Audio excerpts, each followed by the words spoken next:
Hey, this is Matt once again. Welcome back to another video. I'm sure my cat will still be, one of my cats, I should say one of them, will still be meowing through this, so I apologize, but it's late at night, and if he goes out, something like coyotes will probably eat him up, so we can't be having that. Because I already watched this stupid movie, so let that be the worst thing to happen, that'd be fine. But anyway, going off tangent, but those tangents are actually more intriguing to me than this movie. But thanks to Devonte for the request. I do appreciate it. For anyone that wants to request any other type of videos, movie reviews, re-reviews, random thoughts, streams, commentaries, tier lists, rankings, whatever the case may be, feel free to send it either directly to my PayPal. I do have a CashApp as well. Links are down below in the info box, and I will get to it as soon as I possibly can. And this is for Stag Night from 2008, which gets a 4.8 out of 10. Should be lower. And I've seen this film before. I forgot about it. I can see why I forgot about it, but I've seen this film before. It did not get better watching it again, I'll tell you that much. Just the idea I don't mind. What I mean by the idea, you have four guys. It's like a bachelor party. One of them is getting married, and they go out, and they go on a subway. They meet two ladies. Eventually they get stuck in the subway tram system. And there's these homeless killers. The people that live in the tunnels. And I was going to say it reminds me of Judgment Night, but that's a fucking insult to Judgment Night. Because Judgment Night is awesome. Emilio Estevez, Cuba Gooding Jr., Dennis Leary, Stephen Dorff. That's a really good, underrated film. Much better than this. And I watched this again. Thinking, man, I'd rather be rewatching Judgment Night. I'd rather be doing a commentary on Judgment Night. I'd rather be doing whatever with... Can I watch Judgment Night again? Can that get like a good special edition in the U.S.? Like with features? But... And... Of the four guys, one of them is Breckin Meyer, which I liked. I think he's a funny guy. I mean, he was in those Garfield movies, but... It's not his fault. You put anyone in those Garfield movies. Even Bill Murray, I don't even think was funny in those Garfield films. And it's fucking Bill Murray. So those movies are tried. But Breckin Meyer, he did voices on Robot Chicken, which is a show I enjoy. He's done other stuff too. Breckin Meyer, I think, is a good actor, humorous actor. You have Scott Adkins.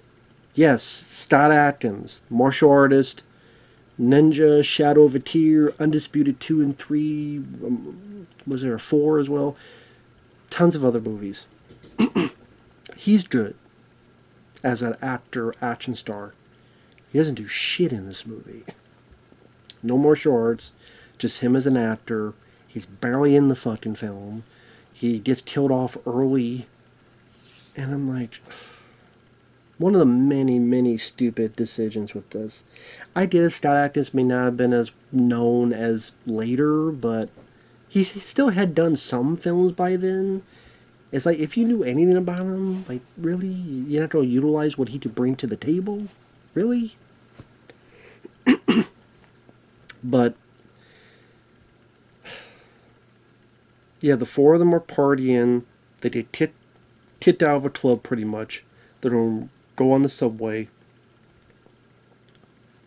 The lead guy is Tip Pardue, the guy who starred in Driven, one of the worst Stallone films of all time.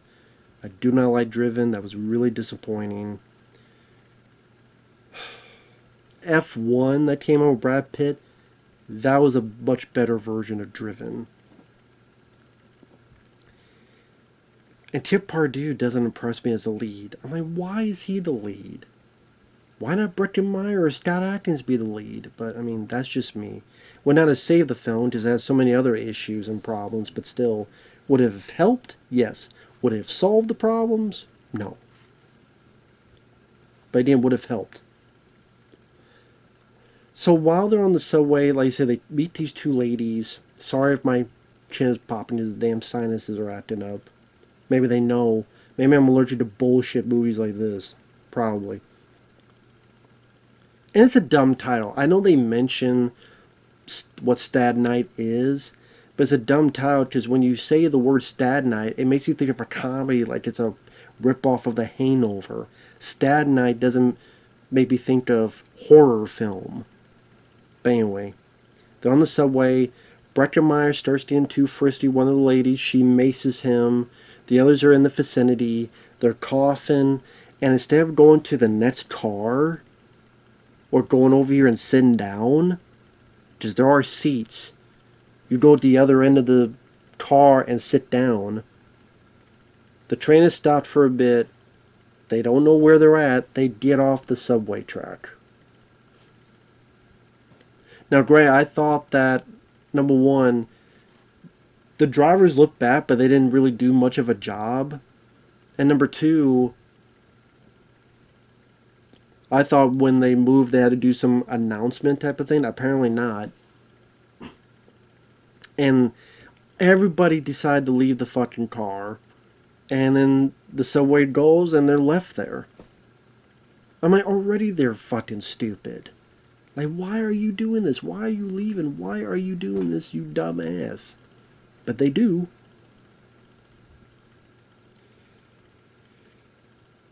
Almost immediately, Scott Adkins says, I'm going to stay behind with this lady because they try to get it on. And pretty much what happens is the other four leave. There's a few scenes where it cuts back from the four to Scott and the girl and the four and the Scott to the girl. But I'll just say all the Scott stuff right now. They're trying to get it on. They hear a noise.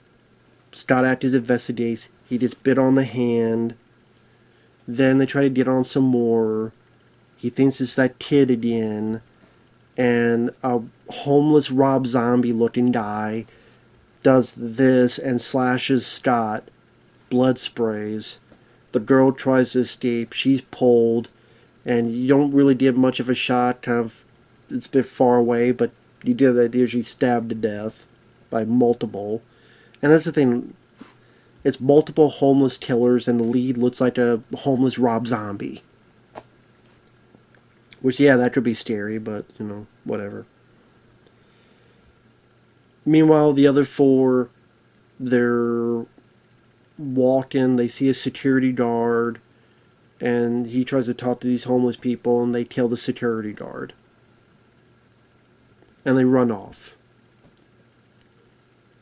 Granted, part of me was like, maybe if they can work their way back there eventually. The security guard obviously came out of a door that went somewhere. So when they go, wait a minute, remember that door the security guard came out of? Maybe that's a way out. Maybe we gotta somehow sneak double back. That never comes up.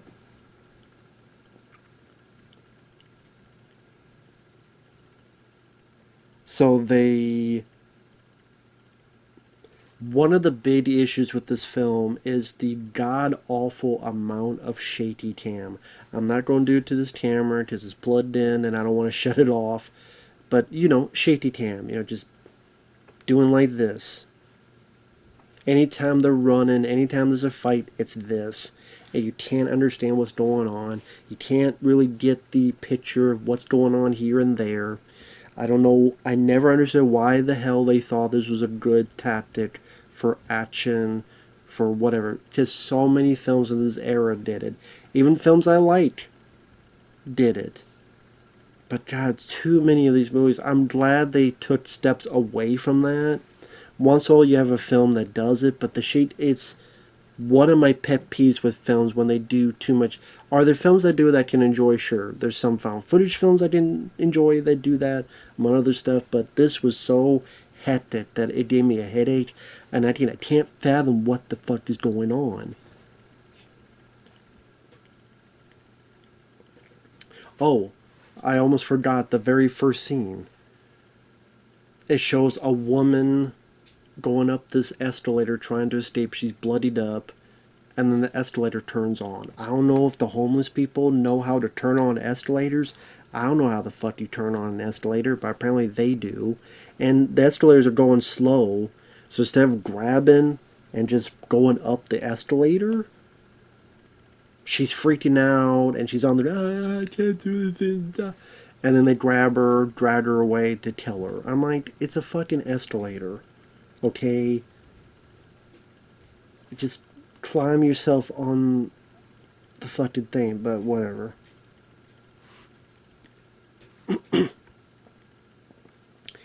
So going back to these four,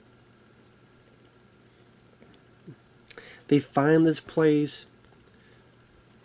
They don't think it's suspicious that there's a woman in this rundown place in a tunnel watching a fucking TV who doesn't answer when you say, hello, ma'am? Hello, miss? Hello, ma'am? They don't think nothing is suspicious about this. And then they get there and it's a mannequin, and then lo and behold, it's the bad guy's lair. I'm like, no shit. Again, you don't think nothing suspicious about this? Apparently not, because they're idiots. So they look around, and then the bad guys are outside. The three guys hide under the floorboards. The girl hides in the closet. They look around, they see the girl is dead, the other girl. And Scott Atkins, you think he's dead, but he opens up his eyes long enough for the three to see, through the cracks. And the homeless Rob Zombie cuts his head off. Gory decapitation. I would say that's the goriest part of the movie. There's other little bits of gore that's decent, but I think you can barely tell because of the fucking shaky cam. I mean, the girl, when the security guard dies, you see some blood spray, but it's so spastic and it's far away that you can't see the details. When the girl I said that was stabbed, it's kind of like one of those is in the background and blurry, and you're supposed to just kind of see them doing this, but as far away you don't see the graphic details.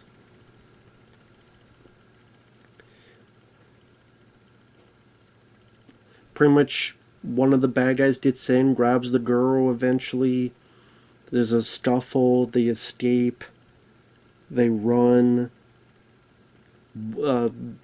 Not Breckenmeyer, not Kip Pardue, but the other guy, because I don't remember his fucking name. He's been injured. He decides to be bait and run the other way. And he's outrunning them, the bad guys, but then I guess he gets tired, gives up, trips. He does trip, stays there. The dog bites him again. He sees a rail, grabs it, fries him and the dog. But there's no like graphic special effects details. You just hear him scream, and Kip Pardue and them hear it.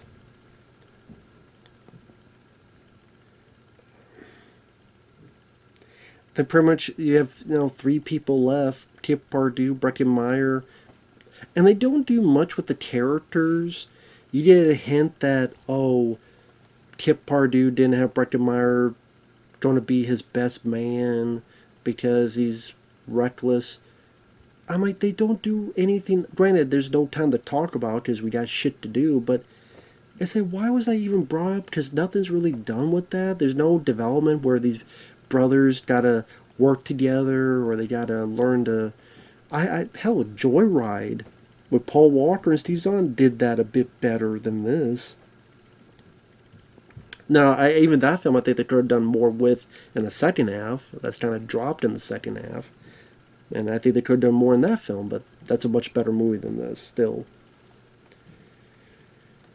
Something happens where they find out they've gone to a circle. Kip Pardue and the girl fall through the floor. Breckenmeyer fights these... tries to fight, as much as we can see with all the fucking shaky cam.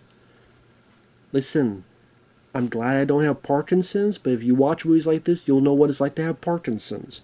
I'm not making light of that. I'm being that in a sincere manner. I don't want to fucking do this.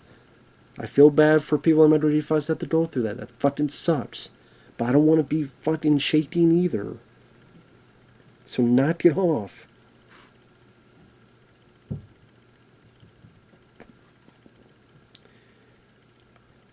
Pretty much Breckin Myers tries to fight, but he doesn't really defeat anybody, and he gets killed, stabbed.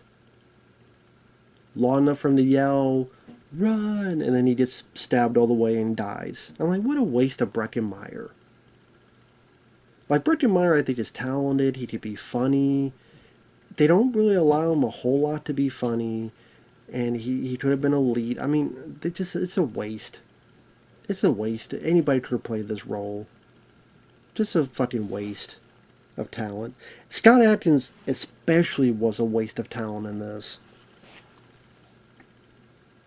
Complete waste of Scott Adkins. I forgot he was in this. And no, he does not do any fighting or martial arts at all. Which is one of the reasons I say what a big waste. So the bad guys get the girl, and she's tied up, and Tip Pardue. Well, okay, there's this one bit where him and the girl are fighting this guy, and again, a decent makeup effect. They grab him, put him. There's a hole up above, and the rails of the subway where sometimes they turn or they close in because the subway or the train needs to go the other way. It does that and crushes one of the villain's heads. Decent effect. But later, the girl is captured. The guy, he's captured too, sees that his brother, Breckin Meyer's dead. He gets out of it. Creates this fire. You have a little bit of a fight. Again, shaky and confusing. You can't understand what the fuck's going on. They kill some of the bad guys. She warns Tip Pardue. She gets stabbed. Tip Pardue and homeless Rob Zombie fight. Eventually Tip Pardue wins. Kills him. Cuts his head off. Where you just see him doing this, and it's revealed that the guy's been decapitated. The girl dies in his arms. The next shot you see, he's almost to daylight. He's almost out. And I don't know why he's walking. I get he's tired, but I still would be like... Instead, he's not outside. He takes the time to either make or take a fucking phone call. And then he, to his, bride-to-be, he turns and... Apparently the homeless person, this guy must have had guts or had the balls to do this. And I guess the idea Tip Pardue dies right that close to the entrance. So you have a downbeat ending where everybody dies. Granted, I didn't give a fuck because the terrorists are stupid. They do dumb things. Breckin Meyer and Scott Adkins were severely underutilized, not been able to do much of shit.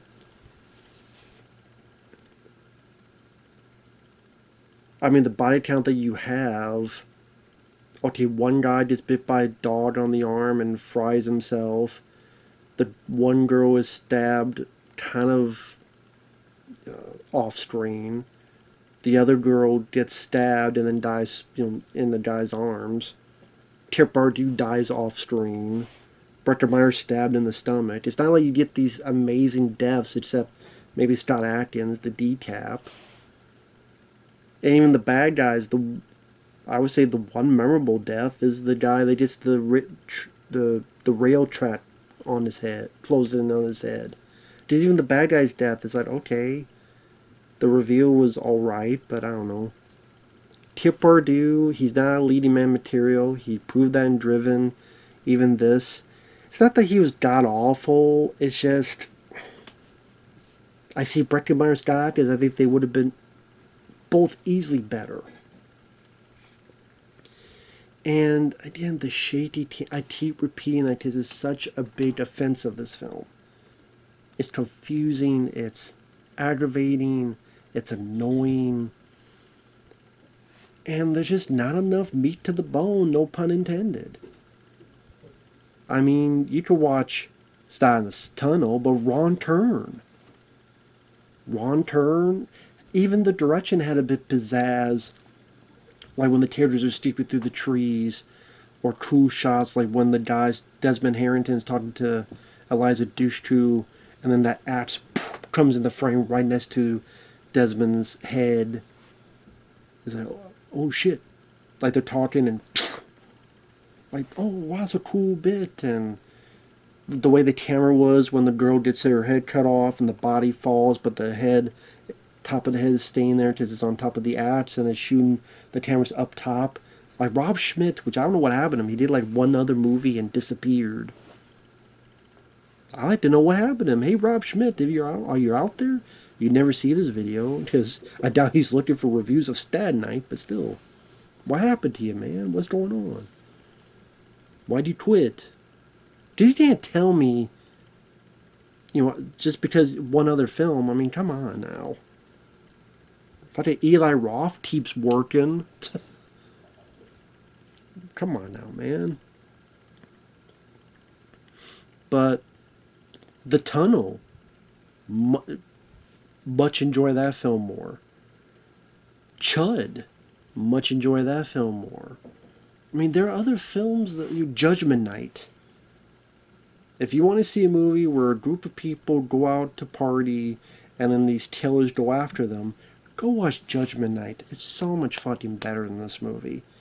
It really made me want to rewatch Judgment Night. It really did. Or do a commentary or something, man. My friend Fabio, he mentioned how it may be fun. Maybe we do a commentary. Maybe it's a film. Maybe I'll think about that. Maybe that's a film we could do a commentary sometime. I'll think about it. Or who knows, if someone requests it, gladly do it. Get Fabio and me in there. But anyway, this film was dog shit. It's 4.8 out of 10 IMDb, like I said before. It deserves lower. Fuck this movie. Fuck this movie. Fuck this movie. I do a shaky cam. I didn't fuck up my camera. They have these things called tripods. Even this camera is on a tripod. Maybe some of these directors could know about that and put the fucking camera in a tripod. Or Steadicam. Something like that. They would shoot movies, for many, many years with that kind of stuff. But again, thankfully they don't do that as much. But yeah. With that said, and I'm saying the characters, there's not much in terms of their personality or quirks. There's none of those. Dialogue, oh, that was a good line. That was a funny line. No, there's really nothing. It's just 4 people, subway, and then when it starts, it's just, they're chased. Then they're chased.